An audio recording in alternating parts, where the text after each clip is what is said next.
அடியே அடியே ஸ்ரீமதே ராமானுஜாய நமக சுவாமி. அடியே அரியன்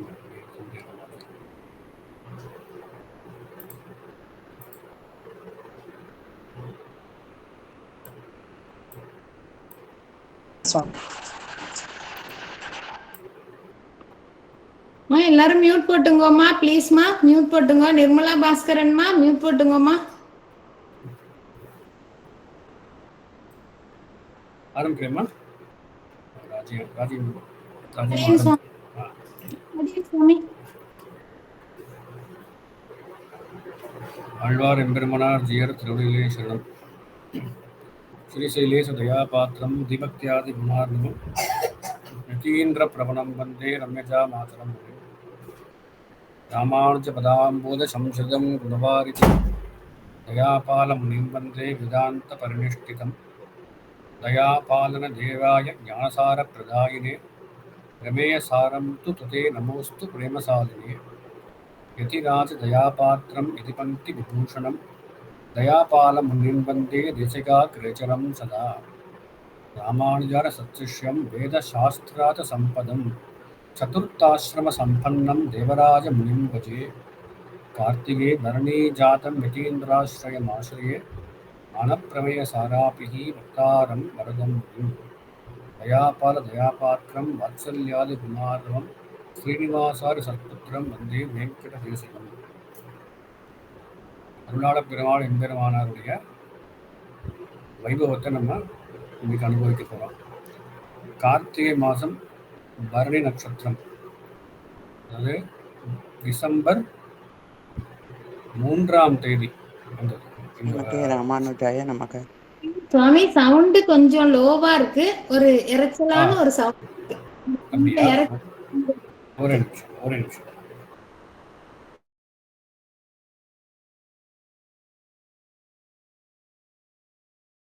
இப்ப பரவாயில்லையாமா? இப்ப கரெக்டா இருக்கு சுவாமி. அந்த ஃபேன் சத்தம் கொஞ்சம் இதாக இருந்தது போல இருக்கு. சரி. கார்த்திகை மாதம் பரணி நட்சத்திரம் அருளாள பெருமாள் எம்பெருமானருடைய வருட திருநட்சத்திரம். இந்த வருஷம் டிசம்பர் மாதம் 3ஆம் தேதி கார்த்திகை பரணி நடந்தது. அன்னைக்கு தான் இந்த உபன்யாசம் நடந்திருக்க வேண்டியது. அன்னைக்கு நடக்கலை. ஆனால் இன்னைக்கு நடக்கணும் அப்படின்னு ஒரு எம்பெருமானாருடைய ஒரு சித்தம்.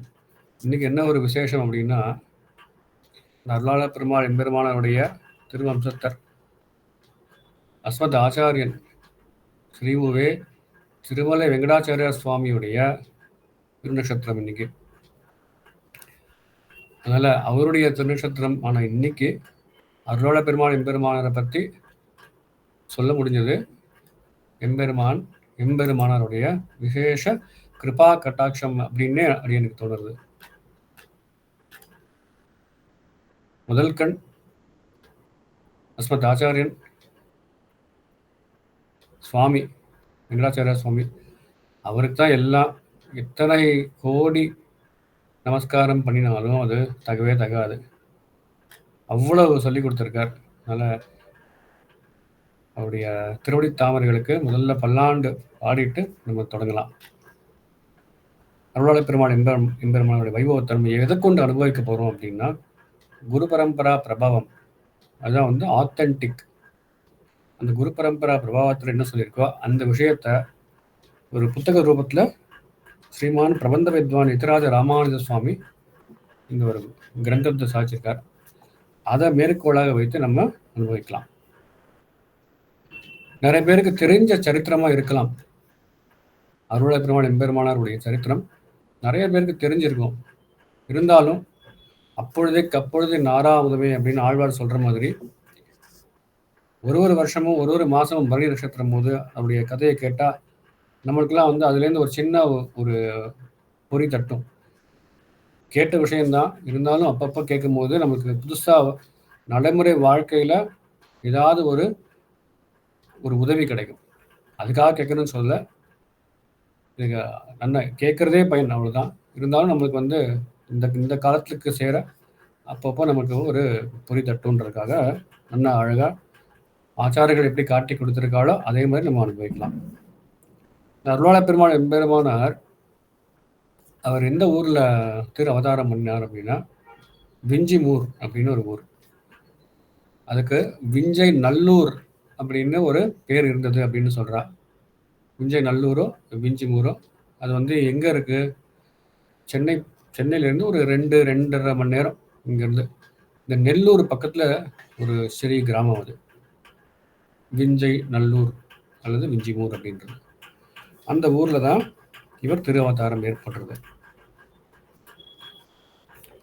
இப்போ அவருடைய இந்த பால்ய லீலைகள் அதெல்லாம் பற்றி எங்கேயுமே குறிப்பிடல. பெருமாள் திரு அவதாரம் எடுக்கும்போது, குறிப்பாக கிருஷ்ணாவதாரம் எடுக்கும்போது பால்யத்தை பற்றி விஸ்தாரமாக அனுபவிப்பா. என்ன திருடினது என்ன, அதுக்கப்புறமா கோபிகளோட ராச கிரீடை பண்ணது என்ன, இது எல்லாமே நிறைய அனுபவிப்பா நம்ம பூர்வாச்சாரிகள். ஆனால் ஆச்சாரியர்கள் விஷயத்தில் பால்யத்துலலாம் ஒன்றும் நம்மளுக்கு இது கிடையாது. நேராக அவள் பெரியவா ஆனதுக்கப்புறம் என்ன பண்ணா அப்படின்ற காரியம் அதுதான் நம்மளுக்கு தேவையான ஒரு விஷயம்.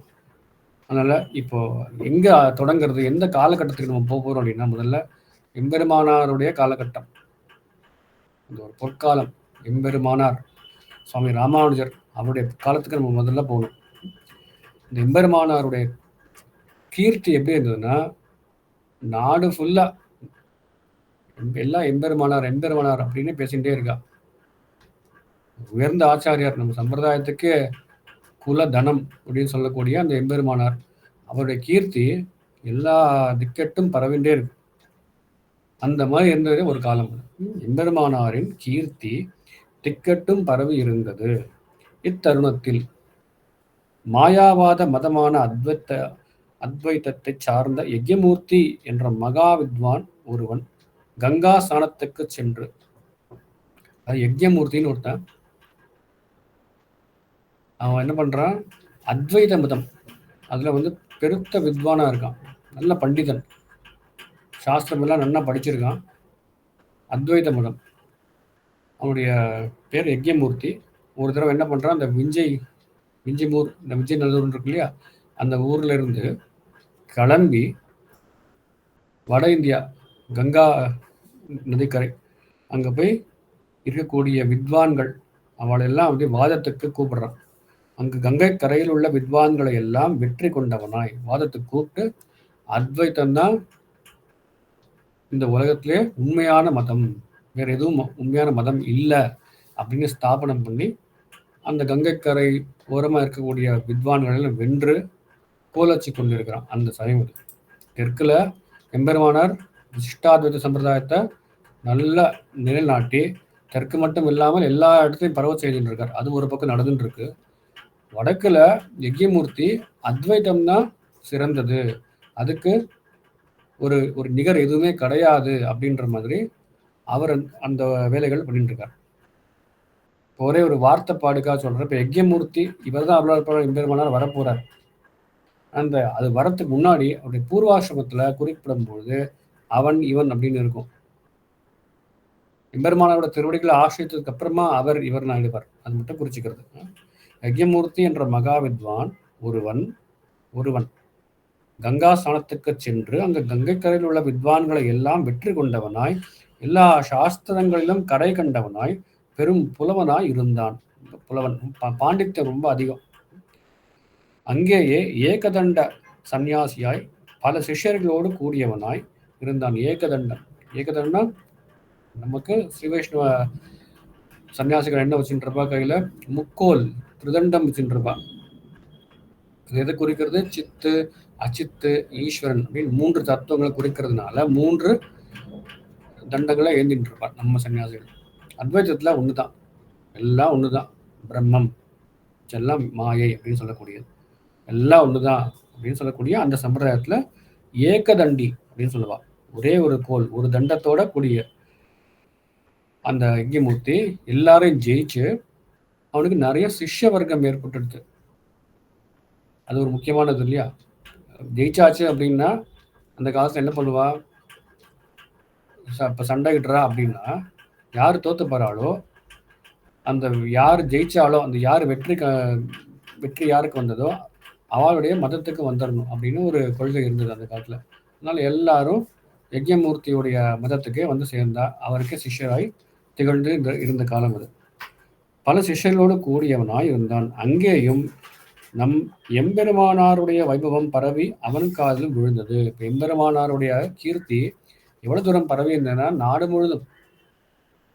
அதனால அப்ப அங்க இருந்த வட இந்தியாவில இருந்த யஜ்ஞமூர்த்தி காதுகள்லையும் எம்பெருமானார்னு ஒருத்தர் இருக்கார், அவர் ஸ்ரீரங்கத்தில் இருக்கார், அவர் நல்ல பெருத்த பண்டிதர், அவர் விசிஷ்டாதித்த சம்பிரதாயத்தை நிலநாட்டி வர்றார் அப்படின்ற அந்த விஷயம் அவர் காதில் விழுது.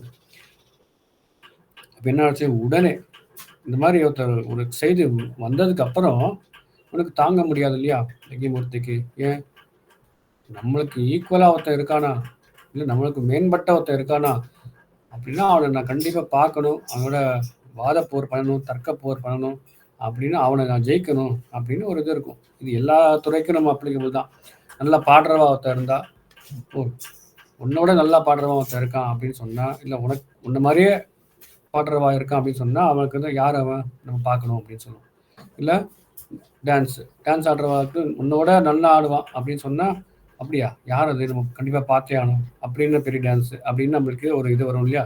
இது மாதிரி இந்த இவருடைய ஏரியா ஆஃப் எக்ஸ்பர்டீஸ் அப்படின்னு சொல்றோமே, என்னது தர்க்கம் பண்றது, எல்லா மதமும் தப்பு, அத்வைதம் தான் கரெக்டு அப்படின்னு சொல்லக்கூடிய அந்த தர்க்கம், அந்த தர்க்கத்துல இவரை ஜெயிக்கிறதுக்கு யாருமே இல்லை அப்படின்ற போது, இல்லை அங்க ஒருத்தர் இருக்கார், நீ தான் வந்து கிரேட் நினைச்சுக்காத, எம்பெருமானார்னு ஒருத்தர் இருக்கார் ஸ்ரீரங்கத்துல, அவர் வந்து நல்லா எல்லாத்தையும் பரப்பின்னு இருக்காருன்னு சொன்ன உடனே இவர் நான் கண்டிப்பா போய் பார்த்தே தீருவேன் அப்படிங்கிறான். உடனே ஸ்ரீரங்கம் போய் ராமானுஜரோடு தர்க்கிக்க வேணும் என்று உறுதி கொண்டான். உடனே கிளம்பணும், நாளைக்கே கிளம்பி போகணும். இங்க வட இந்தியாவிலேருந்து நடந்துதான் வரணும் அந்த காலத்துல, நாளைக்கே கிளம்பு அப்படின்னு கிளம்பி போகலாம். உடனே ஸ்ரீரங்கம் போய் ராமானுஜரோடு தர்க்கிக்க வேணும் என்று உறுதி கொண்டான். அதற்கு தக்கவாறு அநேக சாஸ்திரங்களை எழுதி சுமையாக கட்டி வண்டியில் ஏற்றிக்கொண்டு ஸ்ரீரங்கம் வந்து சேர்றான். ஏதோ ஒரு வண்டியில வந்து சேர்றான், ஒரு மாட்டு வண்டியோ ஏதோ ஒரு வண்டியில வந்து சேர்றான். எல்லா விதமான சாஸ்திரங்கள், இந்த புக்ஸ், ரெஃபரன்ஸ் புக்ஸ்ன்னு சொல்றோமே, இதெல்லாம் எடுத்துன்னு போறோம். எதில் எடுத்துன்னு போறோம், எங்கேயாவது ஒரு கான்ஃபரன்ஸுக்கு போறோம், மீட்டிங் போறோம்னா ஒரு ஜிப் டிரைவ் கிளவுட்ல போட்டு எடுத்துன்னு போறோம். அந்த மாதிரி அந்த காலத்துல எல்லா சாஸ்திரத்தை எடுத்துட்டு இவன் என்ன பண்றான், ஒரு வண்டியில போறான் ஸ்ரீரங்கத்துக்கு. எம்பெருமானாருடைய மடத்துக்கு தன் கல்வி செருக்கெல்லாம் தெற்றென தெரியும்படி பெரு மதிப்புடன் சென்று, பார்த்தாலே இவன் ரொம்ப படிச்சவன் தெரியும். சில பேரை பார்த்தாலே, ஆளை பார்த்தாலே தெரியும் இவன் ரொம்ப படிச்சவன், உனக்கு விஷயம் தெரியும் அப்படின்றது தெரிஞ்சிடும். இந்த யஜ்ஞமூர்த்தியை பார்த்தாலும் அப்படிதான் இருந்தது, வெளி தோற்றத்தை பார்த்தாலே. என்ன தன்னுடைய கல்வி செருக்கெல்லாம் தெற்றென தெரியும்படி பெரும் மதிப்புடன் சென்று என்ன சொல்றார் அந்த யஜ்ஞமூர்த்தி, என்னுடன் தர்க்கம் செய்ய வேணும் என்று கேட்டான். முதல்ல கேட்ட கேள்வி என்னது, கேள்வி இல்லை, என்ன சொன்ன இந்த வார்த்தை, முதல்ல யஜ்ஞமூர்த்தி எம்பெருமானாரை பார்த்து சொல்ல வார்த்தை என்னுடன் தர்க்கிக்க வேணும் அப்படிங்கிற. இது பொலைட்டா கூட ஒன்றும் கேட்கல, நீங்க வரீங்களா தர்க்கம் பண்ணலாமா அப்படின்னு ஒரு இதெல்லாம் கிடையாது, என்னோட நீங்க தர்க்கம் பண்ணணும் அவ்வளவுதான், சாய்ஸும் எதுவும் இல்லை அப்படின்னு கேட்டான். என்னுடன் தர்க்கம் செய்ய வேணும் என்று கேட்டான். எம்பெருமானாருக்கு அதெல்லாம் ஒன்றும் பெரிய விஷயம் இல்லை. எம்பெருமானாரும் அதற்கு இசைந்து சரி அப்படியே செய்வோம், நீ கேட்ட மாதிரி தர்க்கம் பண்ணலாம் அப்படிங்கிறார். நீர் தோற்றால் என்ன செய்வீர் என்று வினவினார். எம்பெருமானார் கேட்கிறார் இந்த யஜ்ஞமூர்த்தி பார்த்து, சரி தர்க்கம் பண்ணலாம், ஒன்றும் பிரச்சனை இல்லை, ஒருவேளை நீ தோத்து போயிட்டா என்ன பண்ணுவேன் சொல்லு, டேர்ம்ஸ் அண்ட் கண்டிஷன்ஸ் போடுறா இல்லையா, என்ன பண்ணுவேன், எழுதி கொடுக்கலாம். இப்போ டேர்ம்ஸ் அண்ட் கண்டிஷன்ஸ் வந்து எழுதி கொடுத்து நோட்ரைஸ்லாம் பண்றாரு, அது மாதிரி என்ன பண்ணுவேன்னு கேட்குறாரு. நான் தோற்றால், யஜ்ஞமூர்த்தி சொல்றான், நான் தோத்து போயிட்டேன்னா உம்முடைய பாதரட்சைகளை சுமப்பேன், உன்னுடைய பாதரட்சைகள் நான் தான் சுமப்பேன், என் பெயரை மாற்றி உம்முடைய பெயரும் ஏற்றுக்கொள்வேன். யஜ்ஞமூர்த்தின்ற அந்த பெயரை அப்படியே அழிச்சிடுவேன், இரேசர் வச்சு அழிச்சிடுவேன், அது தேவையில்லை இனிமே. உன்னுடைய பேர் என்ன இருக்கோ அதை நான் அப்படியே ஏற்றுப்பேன் அப்படிங்கிறார். தவிரவும் உம்முடைய சமயத்தையே சார்வேன் என்று கூறி, நான் தோத்துட்டேன் அப்படின்னா நான் இனிமேல் அத்வைத்தத்தை தலையெடுத்து பார்க்க மாட்டேன், இனிமே எல்லாம் விசிஷ்டாத்வைத்தம் அப்படின்னு இருப்பேன், நான் தோத்துட்டேன்னா அப்படின்னு சொல்றான் என்று கூறி இன்னொரு வார்த்தை கேட்கிறான். நீர் தோற்றால் என்ன செய்வீர்? எம்பெருமானார்கிட்ட கேட்கிற கேள்வி இப்படி கேள்வி. இந்த கேள்வி கேட்கறதுக்கே ஒரு இது வேணும், ஒரு தைரியம் வேணும். எம்பெருமானாரை போய் பார்த்து நீங்க என்னோட வாதம் பண்ணுங்கோ, வாதம் பண்ணி நீங்க தோத்துட்டா என்ன பண்ண போறேன் அது சொல்லுங்க அப்படின்னு கேட்கறதுக்கு ஒரு கட்ஸ் வேணும் இல்லையா? கேட்குறான். ஏன் கேட்குறான்னா இதுக்கு 2 விதமா சொல்லலாம். எம்பெருமானார்னா யாருன்னு சரியா தெரியல, அதனால ஒரு முரட்டு தைரியம், ஒரு கூட்டு தைரியத்துல அவன் கேட்கறான் அப்படின்னு கூட வச்சுக்கலாம். நீர் தோற்றால் என்ன செய்வீர் என்று கேட்டான் யஜ்ஞமூர்த்தி. அதுக்கு சொல்றார் எம்பெருமானார், நான் தோற்றேன் ஆகில். எம்பெருமானார் அதுக்கு வினயமா சொல்றாரு, எல்லாம் தெரிஞ்செடுத்து அந்த மாதிரி அவருக்கு எல்லாமே மொழியை கடக்கும் பெரும்புறான்னு கூறத்தாழ்வு கொண்டாடுற மாதிரி இவருக்கு எல்லாமே தெரியும். அனந்த இவருக்கு தெரியாத விஷயம் கிடையாது. ஆதிசேஷனே எம்பெருமானாரா அவதாரம் பண்ணியிருக்கான்னு பார்க்குறோம். ஆனாலும் கூட அவன் கேட்டான், ஒரு கேள்வி கேட்டான் அப்படின்னா அதுக்கு ஏற்ற மாதிரி பதில் சொல்லணும் இல்லையா? நான் தோற்றேன் ஆகில், நான் தோத்துட்டேன்னா என்னுடைய நூல்களை நான் தொடுவதில்லை, நான் இந்த விசிஷ்டாதி சம்பிரதாயத்தில் இருக்கக்கூடிய நூல்களை நான் இன்னும் சொல்லவே மாட்டேன். உமக்கு தோற்றோம் என்று சொல்வேன், உங்ககிட்ட நான் தோத்து போயிட்டேன். ராமானுஜன், எத்திராஜன், எம்பெருமானார், உடையவர், பாஷக்காரன் சொல்லப்படுறேன்னா யஜ்ஞமூர்த்தி அப்படின்றவர்கிட்ட தோத்து போயிட்டேன் அப்படின்னு நான் இந்த உலகம் அறிய உரைக்க சொல்வேன் அப்படின்னு சொல்றார் என்று பதில் விளம்பினார் எம்பெருமானார்.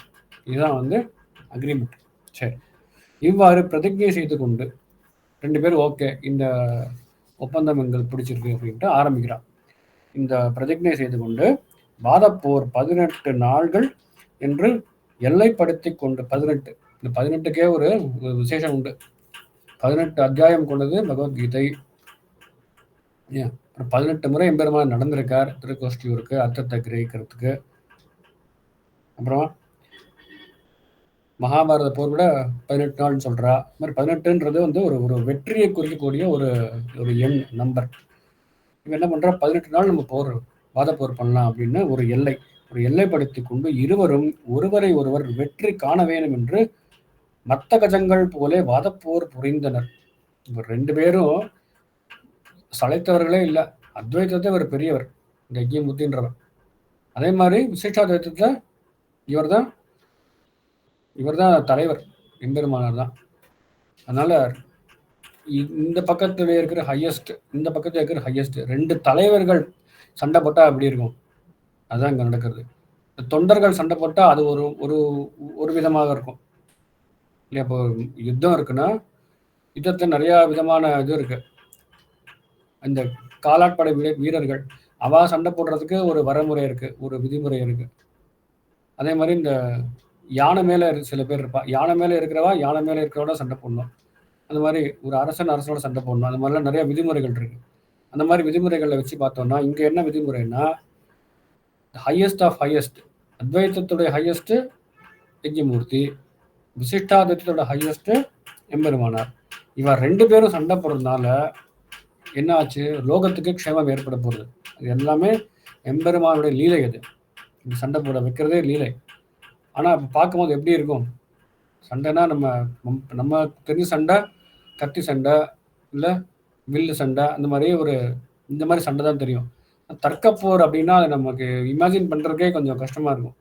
ஃபர்ஸ்ட் என்ன கேள்வி கேட்கிறாருன்னு நமக்கு புரியல, அதுக்கு இவர் என்ன பதில் சொல்றாருன்னு புரியல. ஒரு 2 நிமிஷம் நம்மளால உட்கார முடியும். சரி, நீங்க 2 பேரும் சண்டை போட்டுக்கோங்க, கடைசியில் யாரு வின்னர்னு மட்டும் 18ஆவது சொல்லுங்க, அப்ப நான் பாத்துக்கிறேன், இல்லை வாட்ஸ்அப்ல அனுப்பிச்சு விடுங்க, நான் பாத்துக்கிறேன்னு சொல்லுவோம். ஆனா இவா இருந்த காலத்துல இருந்த மக்கள் எப்படிப்பட்டவான்னா, இவன் என்ன கேட்கிறாருன்னு புரியும், அவர் என்ன ஆன்சர் பண்றாருன்னு புரியும். அதனால இந்த ஆடியன்ஸும் ரொம்ப ரசமா கேட்டுட்டு இருந்தா. 18 நாள் அந்த வரமுறை இல்லையா? ஒருவரை ஒருவர் மறுத்து கொண்டு 16 நாள்கள் வாதம் செய்யணும். முதல்ல 16 நாள் இவர் ஒரு பாயிண்ட் வைப்பார், அதுக்கு இவர் ஒரு கவுண்டர் வைப்பார். எம்பெருமானார் ஒரு பாயிண்ட் வைப்பார், அதுக்கு அத்வைத மதமா யஜ்ஞமூர்த்தி ஒரு கவுண்டர் வைப்பார். இந்த மாதிரி போயிட்டே இருந்தது. எவ்வளவு நாள் போயிட்டு இருந்ததுன்னா 16 நாள். 16 நாள் எம்பெருமானாரோட சண்டை போடக்கூடிய அளவுக்கு பாண்டித்தம் இருக்கு. இதுல விசேஷம் அதுதான். யஜ்ஞமூர்த்தின்றவர் சும்மா சாதாரணமான ஆள் கிடையவே கிடையாது. எம்பெருமானார் கிட்ட நின்று ஒரு யோசிச்சு பார்க்கறது, எம்பெருமானார் நமக்கு முன்னாடி நிக்கிறார் அப்படின்னா நமக்கு வாயில வார்த்தை வருமா? முதல்ல வரவே வராது. எம்பெருமானாரே வந்திருக்கார், அவர் முன்னாடி என்ன பேசுறது? பேசுறதுக்குலாம் ஒண்ணுமே இல்லை, அங்க அப்படியே சாஷ்டாங்கம் விழுந்து சேவிக்க வேண்டியதுதான். அந்த மாதிரி. சரி, அது ஓகே. அதுக்கப்புறமா ஏதாவது கேட்கணும், ஏதாவது பேசணும், ஒரு ஒரு பாசுரத்துல இந்த மாதிரி ஒரு அர்த்தம் சாதிங்க சுவாமி அப்படின்னு கேட்கறதுக்கு கூட நம்ம வார்த்தை வருமா? வரவே வராது. ஏன்னா அந்த பெரிய மகான்கள்லாம் அந்த சாநித்தியத்தில் இருந்தா அப்படின்னா நம்மளுக்கு வார்த்தை வரவே வராது. அந்த மாதிரி எம்பெருமானார் இருக்காருன்னா அவர்கிட்ட பேசவே முடியாது. அவர் சுலபர் தான், சுலபமா இருப்பார், எல்லாம் பேசியிருக்கா. ஆனாலும் இந்த ஒரு இதுக்கு கான்டெக்ட்டுக்கு சொல்லும் போது என்ன சொல்றேன் அப்படின்னா, இந்த பேசுறது ஒண்ணு, அதை தாண்டி பேசுறதுல தர்க்கம் பண்ணி பேசுறது வேற லெவல். அது எம்பெருமானோட தர்க்கம் பண்ணி பேசுறது வேற லெவல். அது என்ன, ஒரு தடவை பண்ணலாம், 2 தடவை பண்ணலாம், ஒரு 5 நிமிஷம் பேசலாம் தர்க்கம், அவ்வளவுதான். நான் இவர் என்ன பண்ணாரு, ஒரு நாள் ஃபுல்லா பண்ணியிருக்காரு. அதுவே ஒரு பெரிய விஷயம். அது மட்டும் இல்லாம 16 நாள் எம்பெருமானாரோட சேர்ந்து தர்க்கம் பண்ணக்கூடிய அளவுக்கு இவருக்கு சாமர்த்தியம் இருக்கு அப்படின்னா இவர் எவ்வளவு பெரிய பாண்டித்தத்தோட இருந்திருப்பாருன்னு நம்ம புரிஞ்சுக்கணும். அதனாலதான் இங்க 16 நாள் அப்படிங்கிறார். ஒருவர் யுக்தியை ஒருவர் மறுத்து கொண்டு 16 நாள்கள் வாதம் செய்தனர். 17வது நாள் யஜ்ஞமூர்த்தியின் யுக்தி பலமாக இருந்தது. இந்த 17வது நாள் அன்னைக்கு ரொம்ப ஸ்ட்ராங்கா ஒரு பாயிண்ட் வச்சிருக்காரு. இது என்ன பாயிண்ட் அப்படின்னு நம்ம விசாரம் பண்ண தேவையில்லை, அது நம்மளுடைய விஷயமும் இல்லை இந்த காலக்ஷேபம், இந்த உபன்யாசத்துக்கு. அது அத்வைத்தம், விசிஷ்டாத்வைத்தம், அதுக்கு உண்டான ஒரு சின்ன சின்ன விஷயங்கள்லாம் நிறைய உள்ள போய் பார்க்கணும், அப்பதான் புரியும். பட் நம்ம என்ன புரிஞ்சுக்கலாம் அப்படின்னா, இந்த 17வது நாள் அன்னைக்கு யஜ்ஞமூர்த்தி ஒரு யுக்தியை வைக்கிறார். அதுக்கு எம்பெருமானாரால மறு யுக்தி எதுவும் தோன்றாமையால் பதில் கூறாமல் தம் மடத்துக்கு எழுந்தருளினார் அப்படிங்கிறார். அவருக்கு பதில் இல்லை, எம்பெருமானாருக்கு பதிலே இல்லை. பதில் இல்லை அப்படின்னா என்ன, தோல்விதான் அர்த்தம். அப்போ அங்க என்ன அங்க சாயங்காலம் ஆயிடுறது. சரி, இந்த கேள்விக்கு பதில் நாளைக்கு சொல்லுவார் அப்படின்னு எல்லாரும் எதிர்பார்த்துட்டு இருக்கா. 17வது நாள் கேட்கிறா இல்லையா? 17வது நாள் யஜ்ஞமூர்த்தியின் யுக்தி பலமாக இருந்தது. எம்பெருமானார் மறு யுக்தி எதுவும் தோன்றாமையால் பதில் கூறாமல் தம் மடத்துக்கு எழுந்தனர். ரொம்ப சோகமாயிடுச்சு எம்பெருமானாருக்கு. ஆகினால் இது டக்குன்னு நம்மளுக்கு மறந்து போயிடுது, இல்லை சரியா ஸ்ட்ரைக்காலேயே ஸ்புரிக்கலையே அப்படின்னு இருக்கும். இதெல்லாம் நம்மளுக்கு பிரத்யட்சமாக பார்ப்போம். நல்லா படிச்சுன்னு போயிருப்போம் டெஸ்ட்டுக்கு, எக்ஸாமுக்கு. நல்லா ஒரு தடவைக்கு 3 தடவை 4 தடவை 5 தடவை மனப்பாடம் பண்ணிட்டு போயிருப்போம். இருந்தாலும் அந்த ஒரு 2.5 மணி நேரம் எக்ஸாம் டைம்ல ஏதோ ஒன்று கேட்பா, ரொம்ப சாதாரண கேள்வியா இருக்கும், ஆனால் ஏதோ ஆயிடும், மறந்து போயிடும். எம்பெருமானுடைய லீலை அந்த மாதிரி. இவருக்கு அந்த அந்த க்ஷணத்துல இவருக்கு எதுவும் ஸ்புரிக்கலை எம்பெருமானாருக்கு. எம்பெருமானாருக்கு பெரிய மனக்கவலை ஏற்பட்டு விட்டது. எதுக்கு மனக்கவலை ஏற்பட்டு விட்டுருதுன்னா, ஐயோ நமக்கு ஆன்சர் தெரியலையே, நம்ம எல்லாரும் இந்த சபையில இருக்கிறவங்க எல்லாரும் நம்மளை அப்படியே கேள்வி பண்ணிடுவாளே அப்படின்றதுக்காகவா அப்படின்னா அதுக்காக இல்லை. எம்பெருமானார் எதுக்கு கவலைப்பட்டார்னா, இவ்வளவு ஆழ்வார்கள் ஆச்சாரியர்கள், நமக்கு முன்னாடி இருந்த ஆச்சாரியர்கள் என்ன, இவெல்லாம் கட்டி காத்த சம்பிரதாயம் நம்முடைய அழிய போறதா அப்படின்ற மனக்கவலையை தவிர அவருக்கு தனியா ஒரு கீர்த்தியோ எதுவுமே கிடையாது. கியாதி லாப பூஜா அபேட்சையரன்னு சொல்ற மாதிரி எம்பெருமானருக்குலாம் இந்த வித இதுவுமே கிடையாது. ஒரு ஃபேமஸ் ஆகணுமா பண்றாரு, கியாத்திக்காக பண்ணுவாரா, இல்லை ஏதாவது பணம் வரும்ன்றக்கா லாபத்துக்காக பண்ணுவாரா, இல்லை நம்ம ஜெயிச்சோன்னா நிறைய பேர் நம்ம பூஜை பண்ணுவாரா பண்றாளா, அந்த மாதிரி எந்த ஒரு அபேட்சை கியாதி லாப பூஜா அபேட்சையரை இருக்கக்கூடியவன் நம்ம ஆச்சாரிகள். அதனால இவருக்கு எதுக்கு மனக்கவலை வந்தது எம்பெருமானாருக்குன்னா, ஆழ்வார்கள் என்ன, எம்பெருமானார் காலத்துக்கு முன்னே இருந்த ஆச்சாரியர்கள் என்ன, இவா வளர்த்த சம்பிரதாயம் நம்மோடு அழிய போறதே அப்படின்ற ஒரு கவலை. நம்ம திருவாராதன பெருமாளான பேரருளாளனுக்கு அமுது சவடைத்து பின் பெருமாளிடம் வெறுப்போடு, இதனுடைய திருவாராதன பெருமாள் யாரு, எம்பெருமானாருக்கு பேரருளாளன் இல்லையா, அவருக்கு அமுது படைத்து பெருமாள்கிட்ட பேசார். பெருமாளே, ஆழ்வார் தொடங்கி ஆளவந்தார் வரை இந்த தரிசனம் இடையின்றி ஓங்கி வளர்ந்து வந்தது. இன்று அடியேனால் இத்தரிசனம் தோற்க கடவதோ? இதுநாள் வரை உம்முடையதான ஆத்மா, திருமேனி, அவற்றை பற்றிய உருவம், குணங்கள், உலகங்கள் இவை யாவும் சத்தியமென்று வேதசாஸ்திரம் முதலான பிரமாணத்தை நடத்தி கொண்டு வந்தீர். இப்போது ஒரு மாயாவாதியை கொண்டு வந்து அடியனுடைய காலத்தில் எல்லா பிரமாணங்களையும் அழித்து போட்டு விளையாட்டு கொள்ள திருவுள்ளமோ?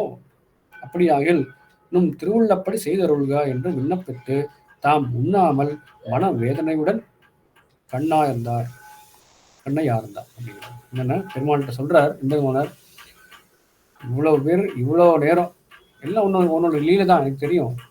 ஆழ்வாருக்கு மயர் வர மதுளம் அருளச் செய்தவர் நீதான். இந்த ஆழ்வார்கள் சொன்னதா ஆச்சாரியர் அனுஷ்டித்து காட்டுறதுக்கு சக்தி ஞானம் கொடுத்தது நீதான். ஆளவந்தார் பர்யந்தம் குரு பரம்பரை எடுத்து பார்த்தோம்னா பெரிய பெருமாள், பெரிய பிராட்டியார், சேனமுதார், நம்மாழ்வார், அதுக்கப்புறம் நம்மாழ்வாருக்கு அப்புறம் நாதமுனிகள், உயர்கொண்டார், மணக்கால் நம்பி, ஆளவந்தார், அப்புறம் பெரிய நம்பி இவருடைய எம்பெருமானாருடைய ஆச்சாரியர். இல்லையா? அந்த ஆச்சாரியர்கள் எல்லாம் என்ன நம்பின்னு இருக்கா? வேதத்தில் சொன்னது என்னது அப்படின்னா அத்வைதம் சொல்லியிருக்கு, வேதத்தில் துவைத்தமும் சொல்லியிருக்கு. ஆனால் விசிஷ்ட அத்வைத்தம் அப்படின்னு நம்முடைய பூர்வாச்சாரியர்கள் அதுதான் உண்மையானதுன்னு சொல்லியிருக்கு அப்படின்னு சொல்கிறா நம்ம பூர்வாச்சாரியர்கள்.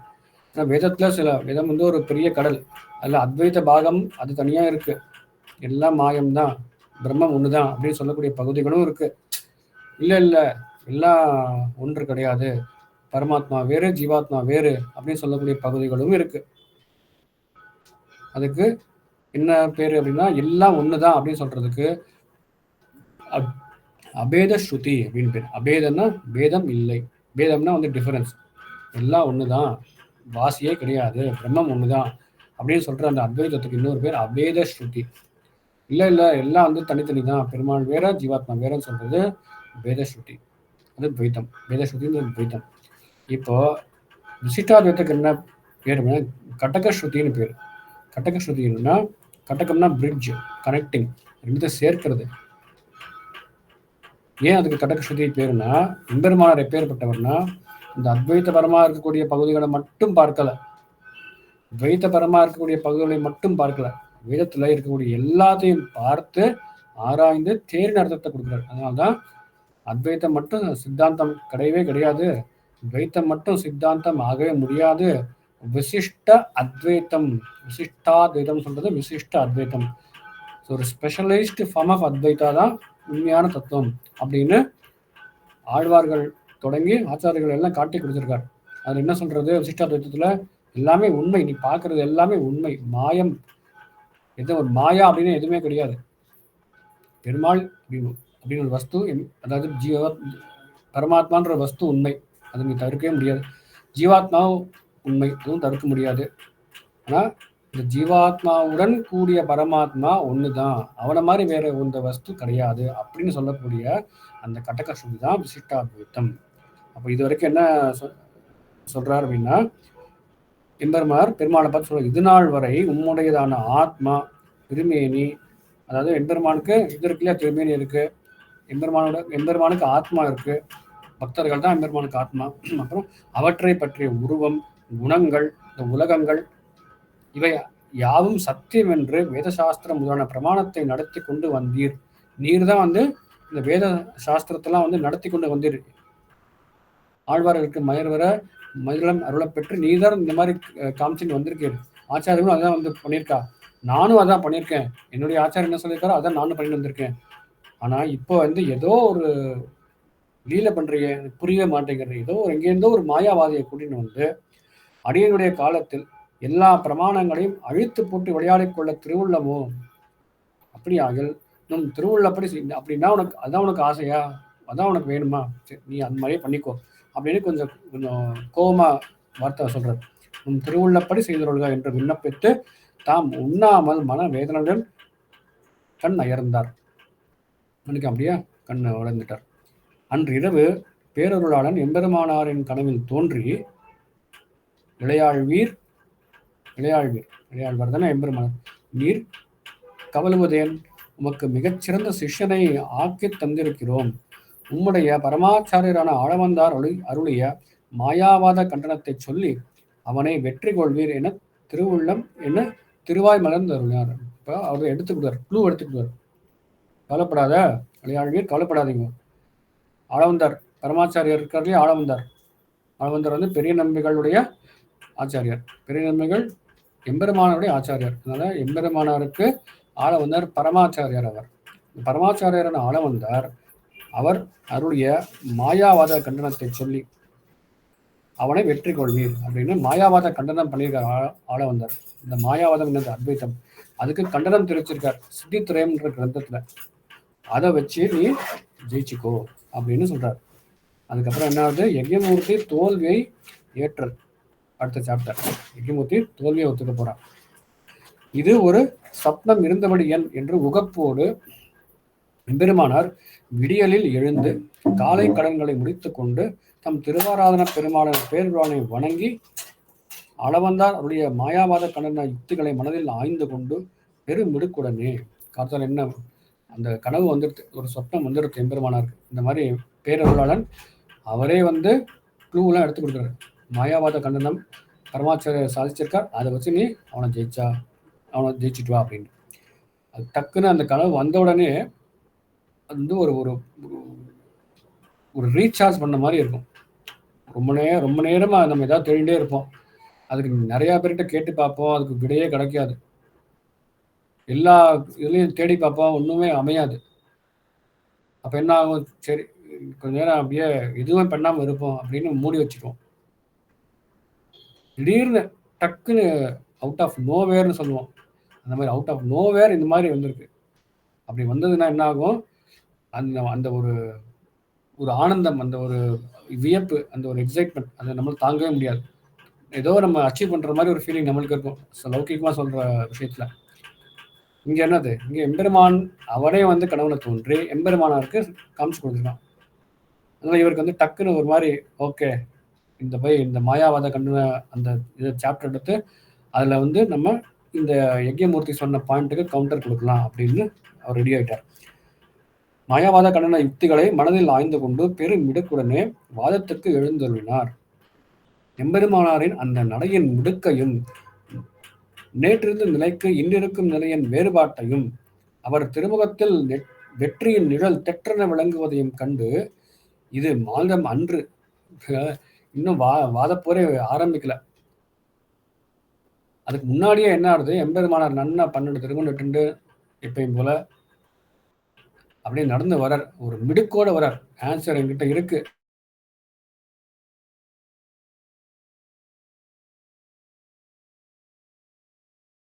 தெரியுது. அதெல்லாம் இங்க போட வெற்றியின் நிழல் தெற்றென விளங்குவதை கண்டு வெற்றியின் பார்த்தாலே நீதான் வின் அப்படின்னு சொல்றக்கூடிய அளவுக்கு அவர் இருக்கார். அதை பார்த்து இவருக்கு யஜ்ஞமூர்த்திக்கு ஒரே வியப்பு. எம்பெருமானார் இதுவரைக்கும் பேசிட்டு இருந்த, வாதம் பண்ணிட்டு இருந்த, தர்க்கம் பண்ணிட்டு இருந்த யஜ்ஞமூர்த்தி இப்போ ஒரு வார்த்தை சொல்றாரு, இது மாந்தம் அன்று, இவர் மனுஷனே கிடையாது, தெய்வம் என்று நிச்சயித்து யஜ்ஞமூர்த்தி சடக்கன எழுந்து தேவரீருக்கு தோற்றேன் என்று சொல்லிக்கொண்டு, அதாவது இன்னும் வாதமே பண்ணல, அந்த மிடுக்க பார்த்தே தோற்று போயிட்டார் யஜ்ஞமூர்த்தி. தேவரீருக்கு இப்பதான் தேவரீர்ன்ற வார்த்தை பயன்படுத்துறார். தேவரீர் என்றது பரிபாஷா. தேவரீருக்கு தோற்றேன் என்று சொல்லிக்கொண்டு எம்பெருமானாரின் திருவடிகளில் சாஷ்டாங்கமாக தண்டம் சமர்ப்பித்து அடியேனை இறங்கி அருள வேண்டும் என்று வேண்டி நின்றார். அதாவது ஒரு சபையில உட்கார்ந்துட்டு இருப்பா நிறைய பேர். அப்போ யாராவது ஒரு உயர்ந்த வியக்தி வரார் அப்படின்னா தன்னை அறியாமலே எல்லாரும் எழுந்துருவா. அதுக்கு என்ன காரணம் அப்படின்னா, யார் வராளோ அவருடைய அந்த ஒரு மேன்மை, அவர் பெரிய ஞானியா இருப்பார். அவர் வந்தாலே ஒரு ஆரா, இங்கிலீஷ் சொல்றோம் AURA, அந்த ஆரா இருக்கும், ஒரு ஞானம் இருக்கும், ஒரு சாநித்தியம் இருக்கும். இந்த ஆச்சாரிய சுவாமிகள்லாம் எழுதினா அப்படின்னா யாருனாலும் பரவாயில்ல, உடம்பு கால் கூட எழுந்துக்க முடியாது அப்படின்றவா கூட அப்படி எழுந்து முயற்சி பண்ணுவா. அந்த மாதிரி ஒரு ஒரு இதே நம்ம கண் கூட நம்மளே பார்க்குறோம். இப்படி சேவிச்சு வாழலாம், எழுந்துக்க முடிஞ்சவா இல்லை எழுந்துருவா. இதுக்கு என்ன ஒரு உதாரணம்னா, மகாபாரதத்துல துரியோதனன் என்ன பண்றான்? எல்லாருக்கும் ஆணையிடுறான், நாளைக்கு இங்க கண்ணன் எம்பெருமான் வரப்போறான், அவன் தூதனா வரப்போறான், அவனுக்கு நான் இங்க ஒரு இருக்க போட்டிருக்கேன், அவனை இங்க உட்கார வைக்க போறேன், அவன் கீழே உட்காந்து கீழே அப்படியே பாதாளத்துல போயிடுவான் அப்படின்லாம் சொல்றான். அப்போ ஒரு வார்த்தை சொல்றான், கண்ணன் எம்பெருமான் வரும்போது நீங்க யாரும் எழுந்தக்கூடாது, அவனை அவமானப்படுத்தணும் அப்படின்னு சொல்றான் துரியோதனன். சரி சரின்னு எல்லாம் கேட்டுக்கிறான். அடுத்த நாள் கார்த்தால கண்ணன் வந்த உடனே தன்னை அறியாமலே எல்லாரும் எழுந்து நிற்கிறான். அவன் எழுந்துக்கணுன்றதெல்லாம் அந்த ஒரு இந்த மாதிரி துருகன் இந்த மாதிரி சொல்லியிருக்கான், நம்ம எழுதக்கூடாது, அவன் இப்படி கண்டிப்பாக வெறப்பாக உட்காந்துட்டு இருக்கணும் அப்படின்ற ஒரு இதெல்லாம் தோணவே இல்லை. கண்ணன் வந்தாலும் ஆட்டோமேட்டிக்காக எழுந்துக்கிறான். இதில் என்ன சிரிப்பு அப்படின்னா, துரியோதனனும் எழுந்துட்டான். யாரெல்லாம் யார் எழுந்தக்கூடாதுன்னு சொன்னானோ அவனே எழுந்துட்டான். அப்போ அது வந்து ஒரு மேன்மையை காட்டக்கூடிய விஷயம். அதே மாதிரி எம்பெருமானார் இங்கே அப்படியே நடக்கிறார். அந்த தர்க்கம் பண்ணுற இடத்துல நடந்த உடனே எல்லாரும் எழுந்துக்கிறார், இன்க்ளூடிங் யஜ்யமூர்த்தி. எழுந்து என்ன பண்றாரு? தேவரீருக்கு தோற்றேன் என்று சொல்லிக்கொண்டு எம்பெருமானாரின் திருவடிகளில் சாஷ்டாங்கமாய் தண்டம் சமர்ப்பித்து அடியேனை இறங்கி அருள வேண்டும் என்று வேண்டி நின்றார். எம்பெருமானாரும் இதுவன் வாதம் செய்ய வேண்டாவோ, என்ன தேவரீருக்கும் பெரிய பெருமாளுக்கும் பேதமில்லை என்று நன்றாக அறிந்து கொண்டேன். இனி அடியேன் தேவரீரின் முன்னிலையில் வாய் திறக்க ஒண்ணாது என்று யஜ்யமூர்த்தி பதில் கூறினார். இதுவரைக்கும் நன்னா பேசிட்டு இருந்தான் யஜ்யமூர்த்தி. இப்பதான் எனக்கு புரிஞ்சிருக்கு யார் இவர் அப்படின்னு. என்ன புரிஞ்சது? தேவரீருக்கும், அதாவது எம்பெருமானாரான ராமானுஜருக்கும் பெரிய பெருமாளுக்கும் அரங்கனுக்கும் பேதமே இல்லை, ரெண்டு பேர் ஒருத்தர் மாதிரி தான் இருக்கோ அப்படின்னு எனக்கு தோணுது. சேஷோவா சைன்ய நாத்தோவா ஸ்ரீபதிர்வா இது சாத்விகைஹி விதர்க்கியாய மகாபிராகியர் பாஷ்யக்காராய மங்களம் அப்படின்னு எம்பெருமானாருக்கு ஒரு மங்களம் இருக்கு. இவர் என்ன எம்பெருமானாரா இல்லை எம்பெருமான் அவர் சாட்சாத் அவரேவா, பெருமாளேவா அப்படின்ற அளவுக்கு ஒரு பெருமை இருக்கு அப்படின்னு வருதுலயே அர்த்தம். அதே மாதிரி இவருக்கு தோணுறது யஜ்யமூர்த்திக்கு, தேவரீருக்கும் பெரிய பெருமாளுக்கும் பேதமில்லை என்று நன்றாக அறிந்து கொண்டேன்.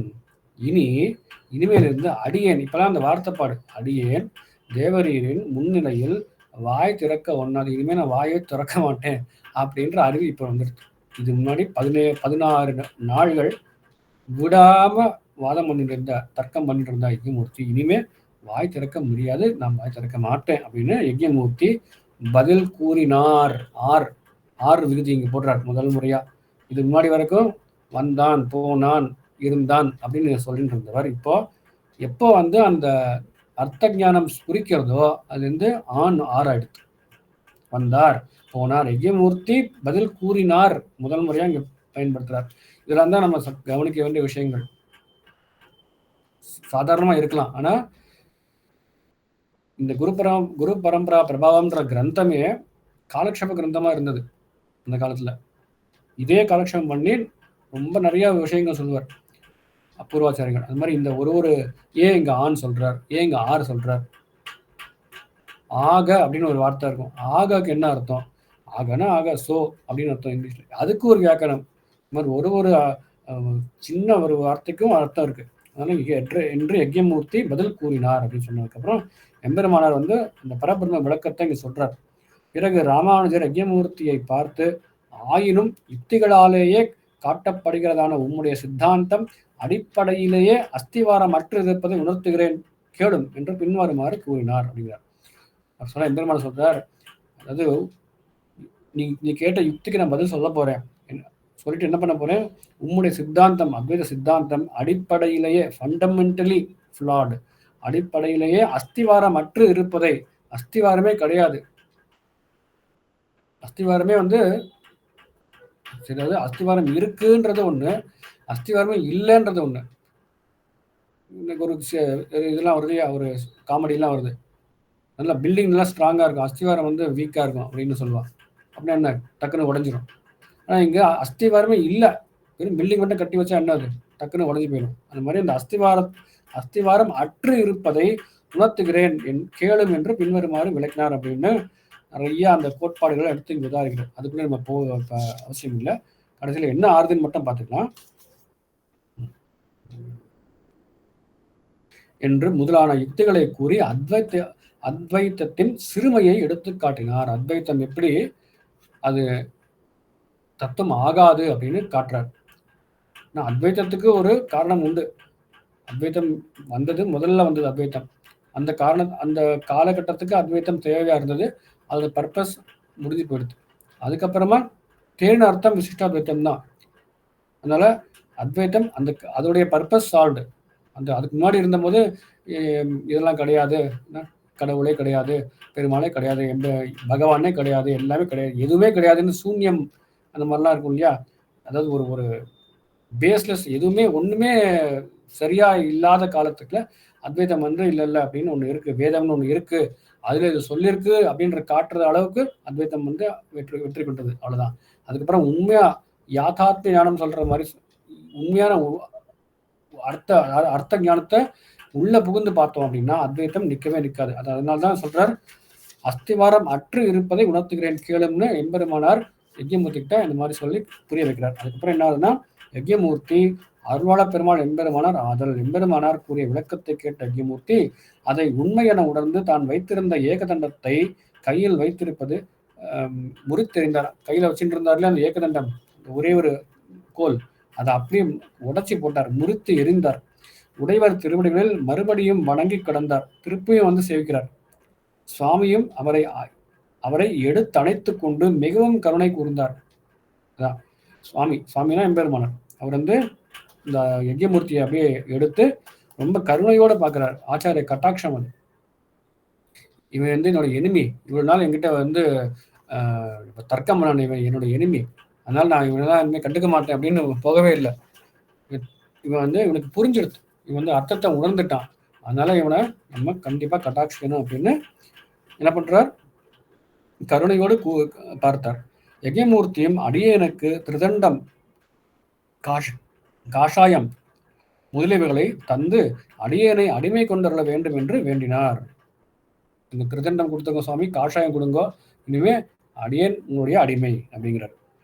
அடிமை கொண்டுவர வேண்டும் என்று வேண்டினார். உடையவரும் அப்படியே ஆகட்டும் என்று அருளி, முன்பு அத்வைத சந்நியாசியாய் இருந்த போது பிராமணனுக்கு இன்றியமையாத சிகை யஜ்ஞோபவீதம் இரண்டையும் விட்டதனால், அந்த அத்வைத மதத்தில் இருக்கும்போது இதெல்லாம் இல்லாம இருந்தார்.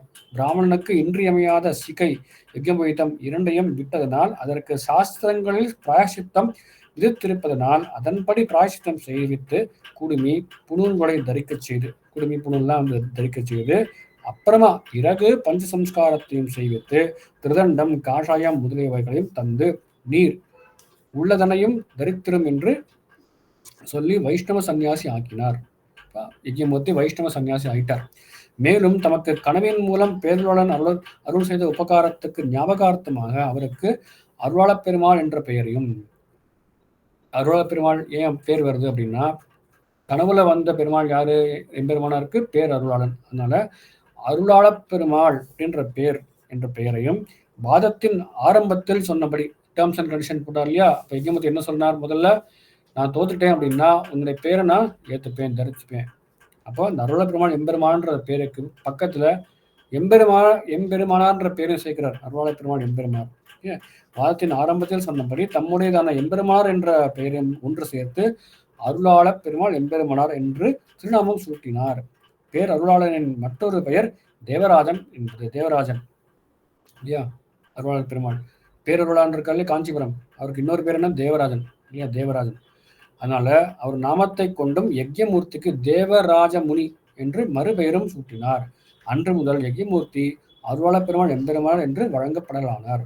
பின்னர் ராமானுஜ முனி தேவராஜ முனியை அழைத்து கொண்டு, இப்ப ரெண்டு முனி இல்லையா, இப்ப இதுவரைக்கும் யஜ்ஞமூர்த்தி உடையவர், யஜ்ஞமூர்த்தி எம்பெருமான் பார்த்துட்டு இருந்தோம். இப்ப ராமானுஜ முனி, தேவராஜ முனி, ரெண்டு முனி. மனசீலகா முனி, மனசுல நல்லதே நினைக்கக்கூடியவனுக்கு முனின்னு பேரு. அதனால யார் முனி, நம்முடைய ஆச்சாரியர்கள் எல்லாரும் முனிவர் தான், ஆழ்வார்கள் எல்லாரும் முனிவர் தான். ஏன்னா அவ எப்பயும் மனசுல நல்லதே நினைச்சுட்டு இருப்பா.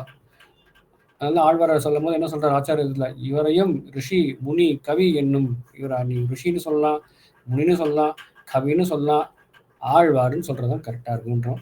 அந்த மாதிரி ஒரு அர்த்தம் வருது இல்லையா. அதனால இவர் ராமானுஜ முனி தேவராஜ முனியை அழைத்து கொண்டு சென்று திருவரங்கத்தை எம்பெருமானை சேவிக்க பண்ணி தீர்த்த பிரசாத ஸ்ரீ சடகோபங்களையும் பெறச் செய்தார். அப்படியே அவரை தம் மடத்துக்கும் அழைத்து சென்று தம் பேரருளாளையும் திருவடி தொடரச் செய்து இவருக்கான உண்மை நம்மிடம் சேர்த்தது. பாருங்க, பேரருளாளன் சேர்த்துக்கோங்க, இவர் தான் உங்களை என்கிட்ட சேர்த்தது என்று உகந்து கூறி தீர்த்த பிரசாதங்களை அடைய செய்து வாழ்வித்தார். எம்பெருமானாரிடம் அருளாள பெருமாள் எம்பெருமானார் திருப்பல்லாண்டு தொடங்கி 4000 ஓதி உணர்ந்து தத்துவ சிக்ஷைகளை பெற்றார். அருளாள பெருமாள் எம்பெருமான் என்ன பண்றார், எம்பெருமான்கிட்ட எல்லா அர்த்தத்தையும் கத்துக்கிறார். மூலத்திலிருந்து அர்த்தம் வரைக்கும், மூலம் மட்டும் இல்லாம அர்த்தம், ரகசியம் எல்லாத்தையும் கத்துக்கிறார். திருப்பல்லாண்டு தொடங்கி 4000 ஓதி உணர்ந்து தத்துவ சிக்ஷைகளை பெற்றார். இப்படி எம்பெருமானார் கூரத்தாழ்வான் முதலியாண்டான் அருளாப்பிரான் எம்பெருமானார் முதலானவரை கடாட்சித்துக் கொண்டு பேர் அறிஞர்களின் பெருங்கூட்டமாக சமயத்தை நிர்வகித்து வரும் காலத்தில் அக்காலத்திய மற்றும் உண்டான பெரியோர்கள் எல்லாம் சுவாமி திருவடைய சிஷ்யர்கள் ஆனார்கள். அந்த காலத்துல அந்த ஒரு பொற்காலம் எப்படி இருக்குன்னு யோசிச்சு பார்க்கணும். எம்பெருமானார் எழுந்திருக்கார், பக்கத்துல யாரு கூரத்தாழ்வான் இருக்கார்.